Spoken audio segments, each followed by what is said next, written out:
is greater far than tongue or pen can never tell.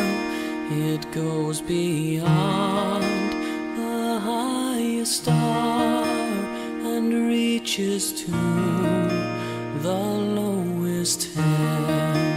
The guilty pair bowed down with care. God gave His Son to win His erring child. He reconciled and pardoned from his sin. When hoary time shall pass away, and earthly thrones and kingdoms fall, when men who hear refuse to pray on rocks and hills and mountains cold, God's love so sure shall still endure, all measureless and strong, redeeming grace to Adam's race, the saints and angels' song.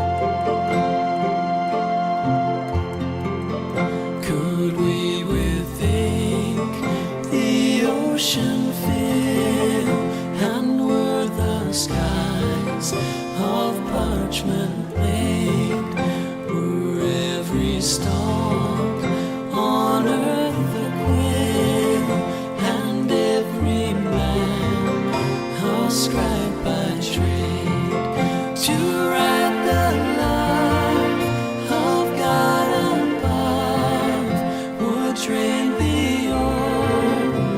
ocean dry, nor could the scroll contain the whole, though stretched from sky to sky.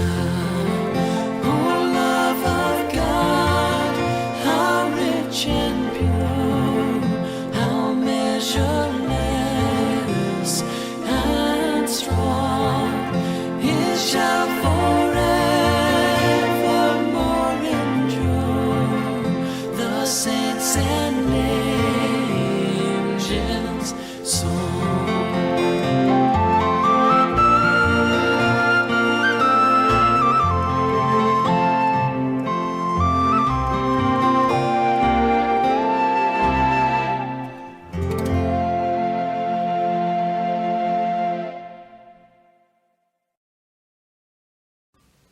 Au nom du Père et du Fils et du Saint-Esprit. Amen. Je bénis le Seigneur qui me conseille. Même la nuit, mon cœur m'avertit. Je garde le Seigneur devant moi sans relâche. Il est à ma droite. Je suis inébranlable. Chers amis dans le Christ, en présence du Dieu Tout-Puissant, d'un cœur docile et pénitent, confessons nos péchés, pour que dans sa bonté infinie et sa miséricorde, il nous accorde le pardon. Dieu de miséricorde, nous confessons que nous avons péché contre toi, en pensée, en parole et en acte, par ce que nous avons fait et ce que nous avons omis de faire. Nous ne t'avons pas aimé de notre cœur. Nous n'avons pas aimé notre prochain comme nous-mêmes. Nous regrettons sincèrement ces fautes. Humblement, nous nous en repentons. Pour l'amour de ton Fils, Jésus-Christ, prends pitié de nous et pardonne-nous. Alors ta volonté fera notre joie et nous pourrons marcher dans tes chemins pour la gloire de ton nom. Amen. Que le Dieu Tout-Puissant nous fasse miséricorde, qu'il nous pardonne nos péchés par Jésus-Christ notre Seigneur et qu'il nous affermisse en tout bien, et par la puissance de l'Esprit Saint qui nous garde pour la vie éternelle. Amen. Dieu, viens à mon aide. Gloire au Père et au Fils et au Saint-Esprit, au Dieu qui est et qui vient, pour les siècles des siècles. Amen. L'hymne de joie et lumière. Joie et lumière de la gloire éternelle du Père, le Très-Haut, le Très-Saint, ô Jésus-Christ, parvenu à la fin de ce jour, contemplant cette clarté dans le soir, nous chantons le Père et le Fils et le Saint-Esprit de Dieu. Oui, tu es digne d'être chanté dans tous les temps par des voix sanctifiées. Fils de Dieu qui donne vie, tout l'univers te rend gloire.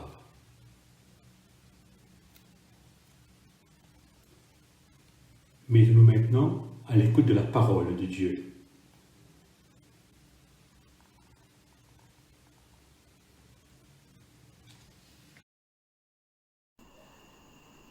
Écoutons et méditons sur les paroles des psaumes 11, 12 et 13. J'ai mon refuge auprès du Seigneur. Comment pouvez-vous me dire, file comme un oiseau dans les montagnes? Mais regarde bien, les méchants tendent leur arc, ils ajustent leurs flèches sur la corde pour tirer dans l'ombre sur les hommes au cœur droit. Les valeurs de la société sont en miettes, que peut faire alors le fidèle? Le Seigneur est dans son saint temple, le Seigneur a son trône dans le ciel. Il ne perd pas de vue les humains, il les évalue d'un coup d'œil. Qui sait à quoi s'en tenir sur les fidèles, mais il en veut aux méchants, aux amateurs de violence. Qu'il fasse tomber sur les méchants une pluie de braise et de soufre, un vent de tempête fondant sur eux, voilà le sort qui les attend. Car le Seigneur est juste, il aime tout ce qui est juste, et les hommes droits le verront face à face. Le psaume 12. Seigneur, au secours, les fidèles sont en voie de disparition, il n'y a plus de gens dignes de confiance. Chacun n'a que des calomnies à raconter. Les lèvres flattent, mais le cœur joue double jeu. Que le Seigneur supprime tous les flatteurs et ceux qui parlent haut. Ceux qui déclarent « Nous savons bien que dire pour gagner, nous savons parler, nous ne craignons personne. » Mais maintenant j'interviens, dit le Seigneur, à cause des pauvres qu'on opprime et des malheureux qui gémissent. Je porte secours à celui qu'on écarte d'un revers de main. Les paroles du Seigneur sont franches comme l'or qui est passé au creuset et 7 fois purifié. Toi, Seigneur, tu tiendras parole et tu nous garderas toujours contre ces individus. Même si ces gens sans foi ni loi rôdent tout autour et si l'humanité se corrompt davantage. Le psaume 13. Seigneur, jusqu'à quand persisteras-tu à m'oublier? Jusqu'à quand refuseras-tu de me voir? Jusqu'à quand devrais-je me faire de soucis et me ronger de chagrin tout le jour? Jusqu'à quand mon ennemi aura-t-il l'avantage? Seigneur mon Dieu, regarde et réponds-moi. Rends-moi un peu de force, sinon mes yeux se fermeront pour le sommeil de la mort. Sinon aussi mon ennemi se vantera d'avoir eu le dessus, et mes adversaires se féliciteront de m'avoir fait céder.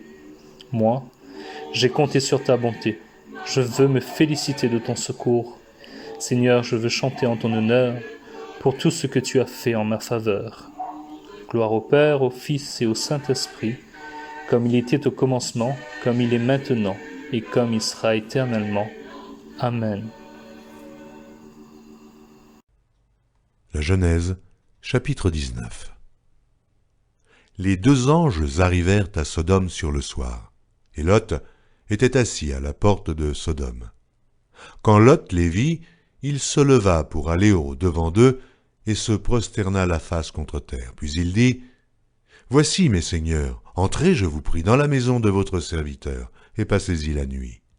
Lavez-vous les pieds, et vous vous lèverez de bon matin, et vous poursuivrez votre route. » Non, répondirent-ils, nous passerons la nuit dans la rue. Mais Lot les pressa tellement qu'ils vinrent chez lui et entrèrent dans sa maison. Il leur donna un festin et fit cuire des pains sans levain, et ils mangèrent. Les hommes dirent à Lot, « Qui as-tu encore ici? Gendres, fils et filles, et tout ce qui t'appartient dans la ville, fais-les sortir de ce lieu, car nous allons détruire ce lieu parce que le cri contre ses habitants est grand devant l'Éternel. L'Éternel nous a envoyés pour le détruire. » Lot sortit et parla à ses gendres qui avaient pris ses filles. « Levez-vous, dit-il, sortez de ce lieu, car l'Éternel va détruire la ville. » Mais aux yeux de ses gendres, il parut plaisanter. Dès l'aube du jour, les anges insistèrent auprès de Lot en disant « Lève-toi, prends ta femme et tes 2 filles qui se trouvent ici, de peur que tu ne périsses dans la ruine de la ville. » Et comme il tardait, les hommes le saisirent par la main, lui, sa femme et ses 2 filles, car l'Éternel voulait l'épargner. Ils l'emmenèrent et le laissèrent hors de la ville. Après les avoir fait sortir, l'un d'eux dit « Sauve-toi pour ta vie, ne regarde pas derrière toi, et ne t'arrête pas dans toute la plaine. Sauve-toi vers la montagne, de peur que tu ne périsses. » Lot leur dit « Oh non, Seigneur, voici, j'ai trouvé grâce à tes yeux, et tu as montré la grandeur de ta miséricorde à mon égard, en me conservant la vie. Mais je ne puis me sauver à la montagne, avant que le désastre m'atteigne, et je périrai. Voici, cette ville est assez proche pour que je m'y réfugie, et elle est petite, oh que je puisse m'y sauver. N'est-elle pas petite, et que mon âme vive? » Et il lui dit, « Voici, je t'accorde encore cette grâce, et je ne détruirai pas la ville dont tu parles. Hâte-toi de t'y réfugier, car je ne puis rien faire jusqu'à ce que tu y sois arrivé.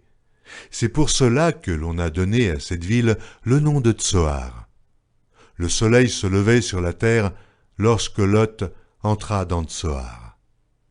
Alors l'Éternel fit pleuvoir du ciel sur Sodome et sur Gomorrhe, du soufre et du feu, de par l'Éternel. Il détruisit ces villes, toute la plaine et tous les habitants des villes et les plantes de la terre. La femme de Lot regarda en arrière, et elle devint une statue de sel.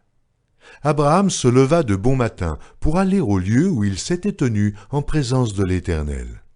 Il porta ses regards du côté de Sodome et de Gomorrhe, et sur tout le territoire de la plaine. Et voici, il vit s'élever de la terre une fumée, comme la fumée d'une fournaise. Alors Dieu détruisit les villes de la plaine, et il se souvint d'Abraham. Et il fit échapper Lot du milieu du désastre par lequel il bouleversa les villes où Lot avait établi sa demeure.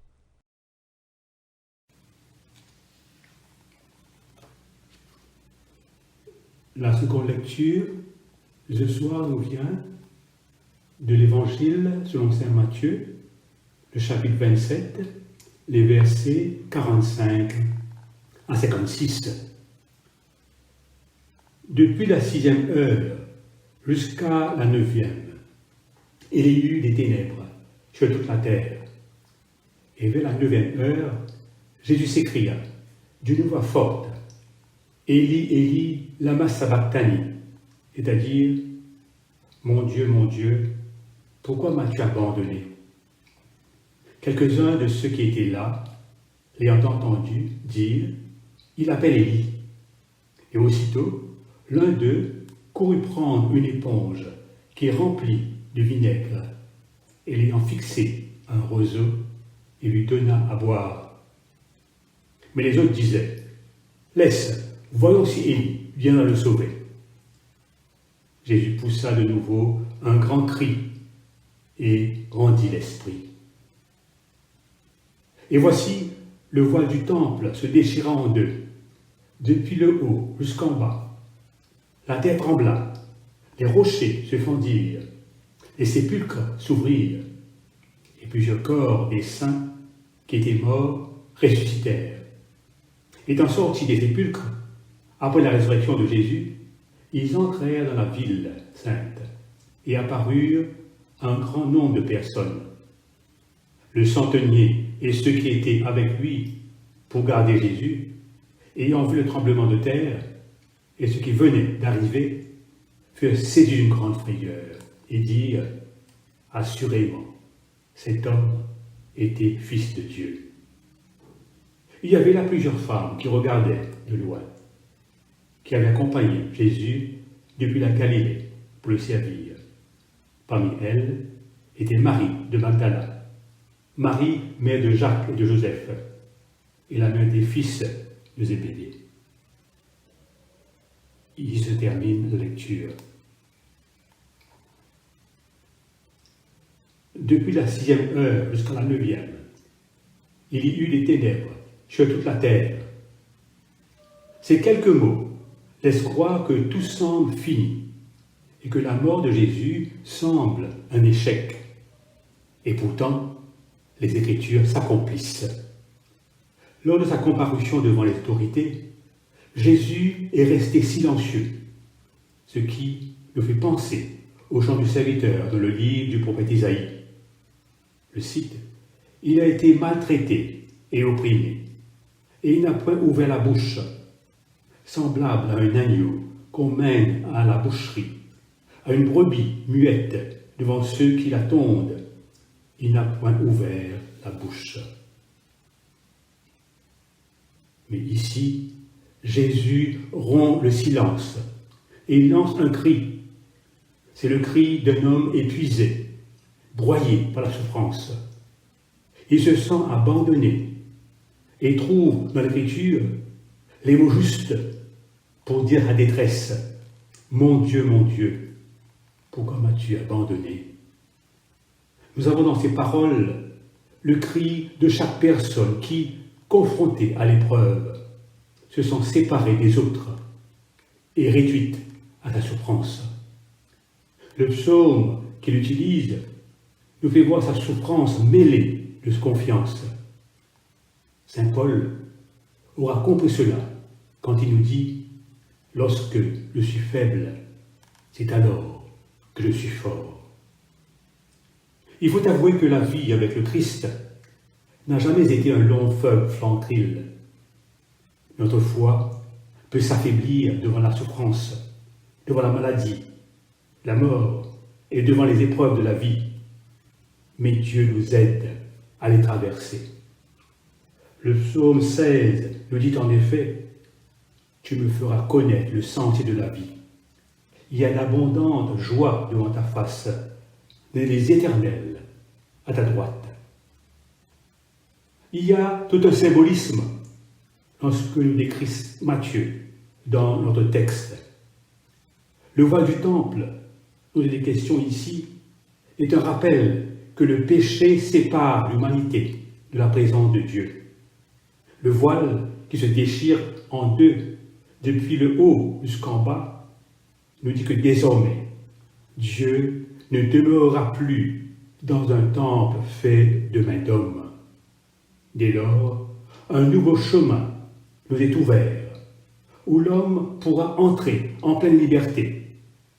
De l'Lettre aux Hébreux, au chapitre 10, les versets 19 et 20, nous lisons « Nous avons, au moyen du sang de Jésus, une libre entrée dans le sanctuaire par la route nouvelle et vivante qu'il a inaugurée pour nous au travers du voile, c'est-à-dire de sa chair. » Ainsi, la mort du Christ nous permet de nous approcher de Dieu avec pleine assurance. Pour reprendre les paroles de la Lettre aux Hébreux, « Approchons-nous donc avec assurance du trône de la grâce, afin d'obtenir miséricorde et de trouver grâce pour être secourus dans nos besoins. » Amen.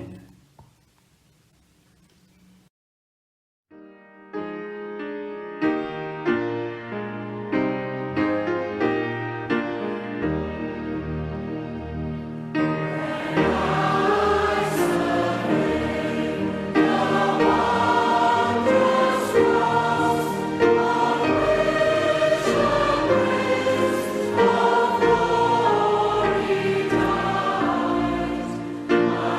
my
Nous prenons le cantique de Marie, le Magnificat.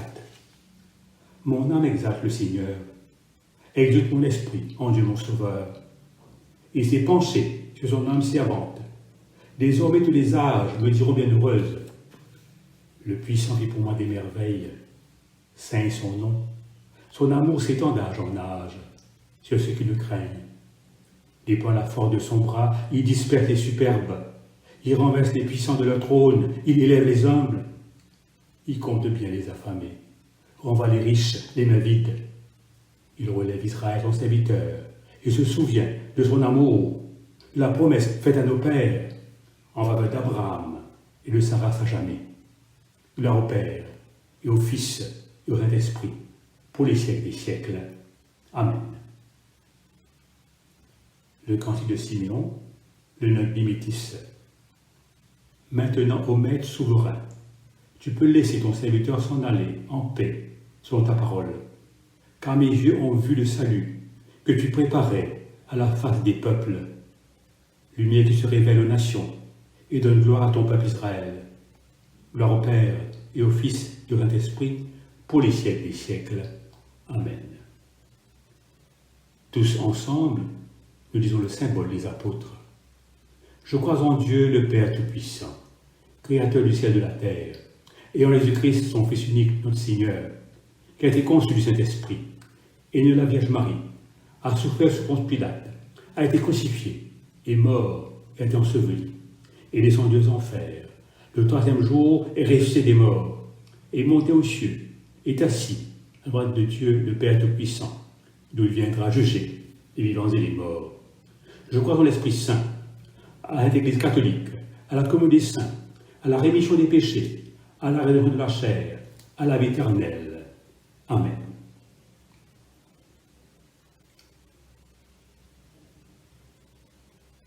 Prions le Seigneur, notre Père qui es aux cieux, que ton nom soit sanctifié, que ton règne vienne, que ta volonté soit faite, sur la terre comme au ciel. Donne-nous aujourd'hui notre pain de ce jour. Pardonne-nous nos offenses, comme nous pardonnons aussi à ceux qui nous ont offensés. Et ne nous soumets pas à la tentation, mais délivre-nous du mal. Car il est à toi qu'appartient le règne, la puissance et la gloire, pour les siècles des siècles. Amen. Prions ensemble le Seigneur. Regardons celui que nous avons transpercé et confessons notre foi en disant vraiment, tu es le Fils de Dieu. Vraiment, tu es le Fils de Dieu. Béni sois-tu, Sauveur du genre humain, pour ta passion glorieuse. Ton sang nous a rachetés. Vraiment, tu es le Fils de Dieu. De ton côté ouvert, d'où jaillit l'eau vive, répands l'esprit sur tous les humains. Vraiment, tu es le Fils de Dieu. Tu envoies au monde des témoins de ta résurrection, qui proclament ta croix victorieuse. Vraiment, tu es le Fils de Dieu. Christ en agonie jusqu'à la fin du monde. N'oublie pas les membres souffrants de ton corps. Vraiment, tu es le Fils de Dieu. Toi qui es sorti vivant au tombeau, éveille ceux qui sont endormis de la mort. Vraiment, tu es le Fils de Dieu. En silence, convenons à nos intentions individuelles.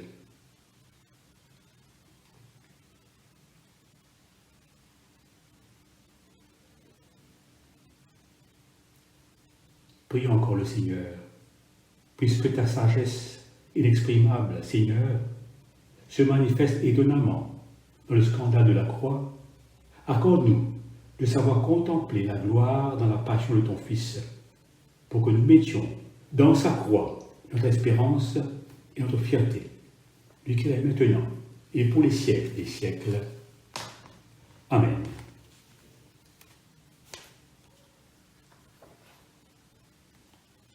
La collecte du jour. Dieu éternel et tout-puissant, tu régis l'univers, du ciel et de la terre. Exauce en ta bonté les prières de ton peuple et fais, en notre temps, la grâce de taper par Jésus-Christ notre Seigneur, qui vit et règne avec toi et le Saint-Esprit, un seul Dieu, dans les siècles des siècles. Amen. La collecte pour demander la présence du Christ. Reste avec nous, Seigneur, car il se fait tard et déjà le jour baisse. Sois notre compagnon sur la route. Enfin notre cœur, ravive notre espérance, pour que nous te découvrions dans les Écritures et dans le pain partagé. Nous te demandons dans ta tendresse. Amen. Dieu Tout-Puissant, toi qui nous as accordé la grâce de t'adresser d'un cœur unanime, notre prière commune, tu as promis par ton Fils que lorsque deux ou trois se réuniraient en son nom, tu serais au milieu d'eux. Comble maintenant, Seigneur, nos désirs et nos vœux, selon ce qui nous est utile. Donne-nous en cette vie la connaissance de ta vérité, dans le monde à venir, la vie éternelle. Amen. Bénissons le Seigneur. Que le Dieu de l'espérance nous comble de joie et de paix, afin que nous débordions d'espérance par la puissance de l'Esprit Saint. Amen. Au nom du Père et du Fils et du Saint-Esprit. Amen.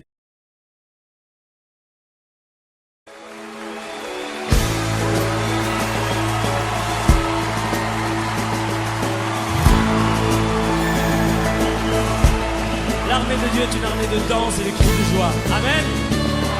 Poussez un cri de joie là. Hey!